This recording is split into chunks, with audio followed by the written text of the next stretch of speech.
सभी पत्रकार बंधुओं को नमस्कार। भारतीय जनता पार्टी और प्रधानमंत्री नरेंद्र मोदी ये पेपर लीकिया सरकारें बन चुकी हैं। पूरे देश में जहां जहां पर भारतीय जनता पार्टी है वहां पर पेपर लीक है। और पेपर लीक हो इसलिए रहा है कि पेपर लीक कराने वाली कंपनियों के मालिकों से प्रधानमंत्री मोदी के और इनके मुख्यमंत्रियों के गहरे रिश्ते हैं। उसको विस्तार से आपको बताऊंगा। अभी जो ताजा मामला आया है, यह मामला है गुजरात आयुर्वेदिक विश्वविद्यालय का मामला, जहां पर आयुर्वेदिक विश्वविद्यालयों में परीक्षाएं चल रही हैं और वहां थर्ड ईयर में शैल तंत्र वन का पेपर जो है वो लीक हो गया। हजारों बच्चे गुजरात के आयुर्वेदिक विश्वविद्यालय में पढ़ते हैं। थर्ड ईयर का एग्जाम का पेपर लीक हो गया पूरे गुजरात के अंदर। विश्वविद्यालय के जितने कॉलेज हैं सारी जगहों पे पेपर लीक हो गया। और तो 2 अगस्त तक परीक्षाएं चलेंगी। अब तक कितने और पेपर लीक होंगे कहना मुश्किल है। अब जब मैं कह रहा हूं कि गुजरात के अंदर पेपर लीकिया सरकार चल रही है, वहां पेपर लीक का एक लंबा इतिहास है, तो उसका मैं कुछ उदाहरण आपको देना चाहता हूं। कैसे वहां के लाखों बच्चों का भविष्य गुजरात की भारतीय जनता पार्टी की सरकार ने बर्बाद किया है।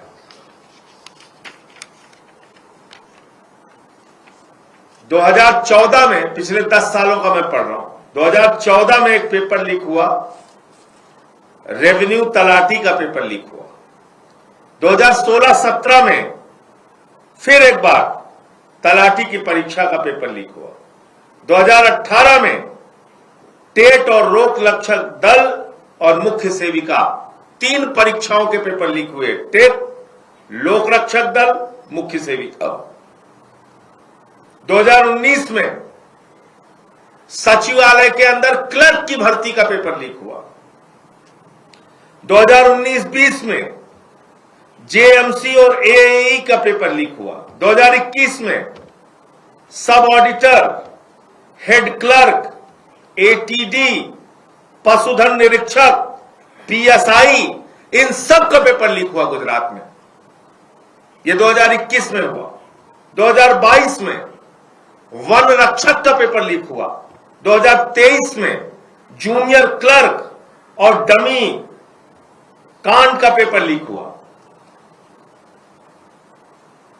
और 2024 में ऊर्जा कांड का पेपर लीक हुआ। यह इनका इतिहास है पेपर लीक का। तो मैं आपके माध्यम से भारतीय जनता पार्टी और नरेंद्र मोदी जी से पूछना चाहता हूं, एक संस्था है एडू टेस्ट। एडू टेस्ट के जो मालिक हैं सुरेश चंद्र आर्या जी, उनके भारतीय जनता पार्टी और आरएसएस के लोगों के साथ गहरे रिश्ते हैं। और वो एडू टेस्ट नाम की जो कंपनी है वो परीक्षाओं के पेपर लीक कराती है। सिर्फ एक राज्य में नहीं, हर राज्य के अंदर परीक्षाओं के पेपर लीक कराती है। तो जब पेपर लीक कराने की घटना में वो लोग पकड़े गए तो गुजरात में उनको ब्लैक लिस्टेड कर दिया गया। ध्यान से सुनिएगा, मोदी जी की करीबी कंपनी है एडू टेस्ट कंपनी, बीजेपी के मुख्यमंत्रियों की करीबी कंपनी है एडू टेस्ट कंपनी।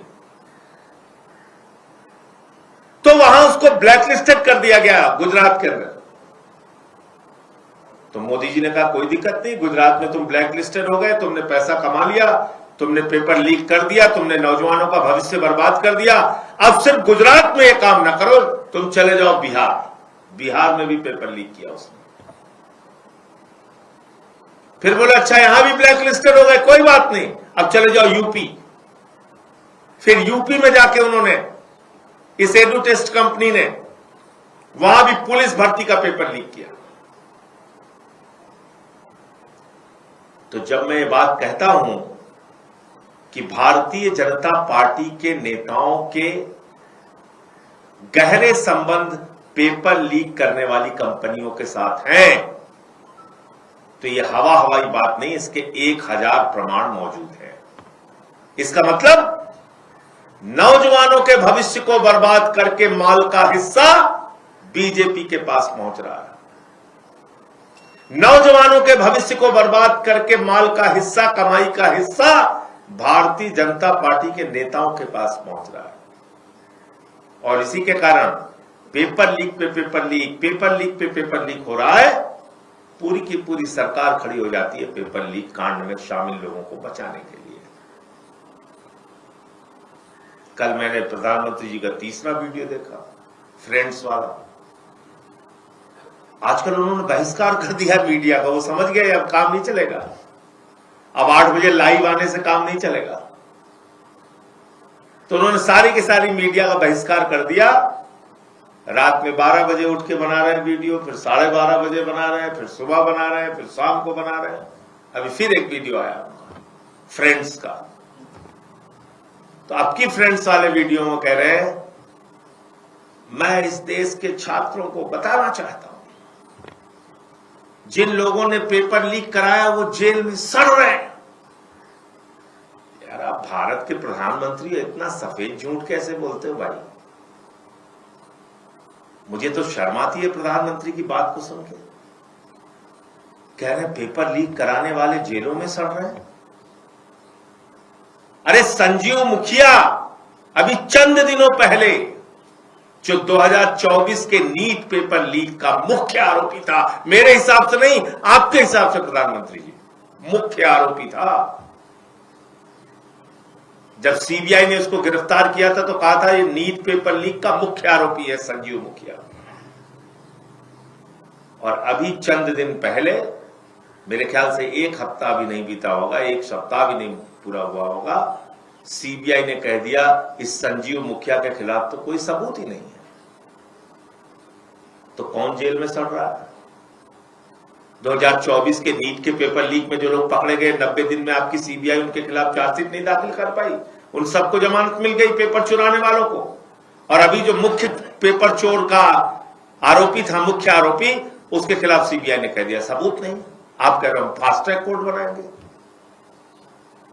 तो फास्ट ट्रैक कोर्ट बना लो, हवाई कोर्ट बना लो, पाताल कोर्ट बना लो, आकाश कोर्ट बना लो। भैया कोर्ट के सामने साक्ष्य दोगे तभी तो कोर्ट सजा देगी। तुम्हारी तो सीबीआई साक्ष्य नहीं दे पाती, कहती सबूत ही नहीं इनके खिलाफ कुछ। इसका मतलब मैं फिर दोहरा रहा हूं, पेपर चोरों से भारतीय जनता पार्टी के गहरे रिश्ते हैं। पेपर चोरों के उसी तरह के रिश्ते हैं जैसे प्रभु श्री राम के मंदिर में चंदा चोरों से बीजेपी वालों के रिश्ते हैं। मुझे इतनी बात कहनी थी। आपका कोई प्रश्न आप पूछ सकते हैं। आपने कहा केंद्र सरकार ने निर्देश दिया है कि जो पेपर चोरी में लिखा है उनको सजा दिलाने के लिए फास्ट ट्रैक कोर्ट बनी। दिल्ली की जो कोर्ट बनी है उसका पहला ही दिन था, लेकिन सीबीआई का वकील ही नहीं पहुंचा, सुनवाई टल गई थी। तो ऐसे ही आप मजाक देखेंगे ना आगे। ऐसे आप देखिए कोर्ट किस आधार पे काम करती है? कोर्ट काम करती है साक्ष्यों के आधार पे। उस साक्ष्य के आधार पे वकीलों की दलीलें होती हैं, बहस होती है, उसके बाद कोर्ट का फैसला आता है।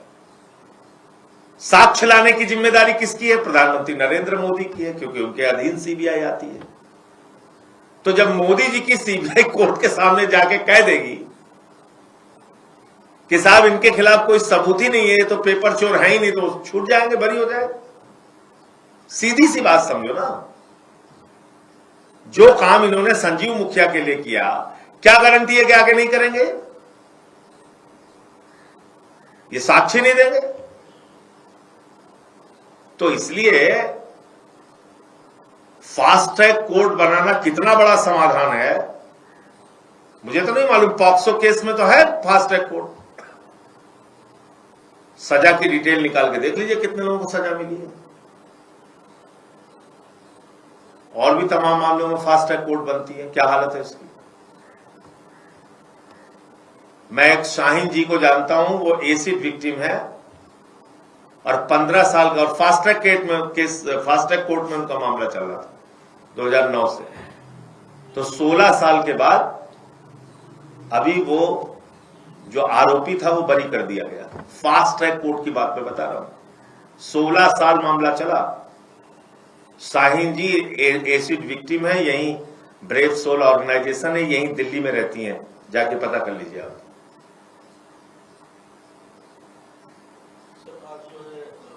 तो ये बिल कितना प्रभावी होगा और कितना कारगर होगा ये तो समय बताएगा। सर, आज प्रधान जी का पार्लियामेंट में स्वागत किया गया, वो आप बीजेपी वालों से पूछिए जो स्वागत कर रहे हैं। तो सर बिल को लेकर क्या स्टैंड है आम आदमी पार्टी? बिल को देखिए, मैंने आपको बता दिया, बिल को लेके तमाम दुविधाएं मन में हैं, तमाम दुविधाएं हैं मन में, तमाम सवाल है मन में। उन सवालों का हमें प्रधानमंत्री जी से जवाब चाहिए। हम तो चाहते हैं कि पेपर लीक पे सख्त से सख्त कानून इस देश के अंदर बने, लेकिन वो कानून प्रभावी भी होना चाहिए ना। आप ही के लोग अगर पेपर चोरी कराएंगे, आप लोग उनके साथ फोटो खिंचवाएंगे, किस सीबीआई अधिकारी की हिम्मत है पकड़ने की?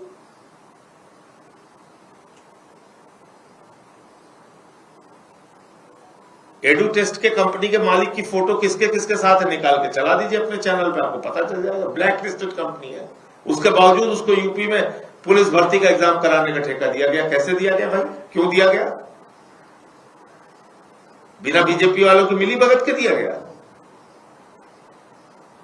धन्यवाद। संजय क्या जनता पार्टी के अंदर मोहम्मद जुनैद खाना तकसीम कर रहे थे, लेकिन उनका जिस तरह से कार्रवाई, देखिए ये बहुत ही गलत है और मेरी कल उनसे बात भी हुई थी। और बाबा जी से मैं कहना चाहूंगा कि ये लाठी तंत्र का इस्तेमाल करना छोड़ दो, वरना सत्ता छोड़नी पड़ेगी। इस तरह से क्रूरता से व्यवहार नहीं करना चाहिए। और दिल्ली पुलिस को भी मैं समझाना चाहता हूं, जब समझौता हो गया सीजीपी का कि भाई कोई आप उत्पीड़न की कार्रवाई नहीं करेंगे, तो खाना बांटना कौन सा अपराध है? किस अपराध की श्रेणी में खाना बांटना आता है, जरा बता दीजिए हमें। खुद कुछ करते नहीं हो और जो दूसरों की मदद कर रहा है, कल को तुम लंगर चलाने पे डंडा चला दोगे।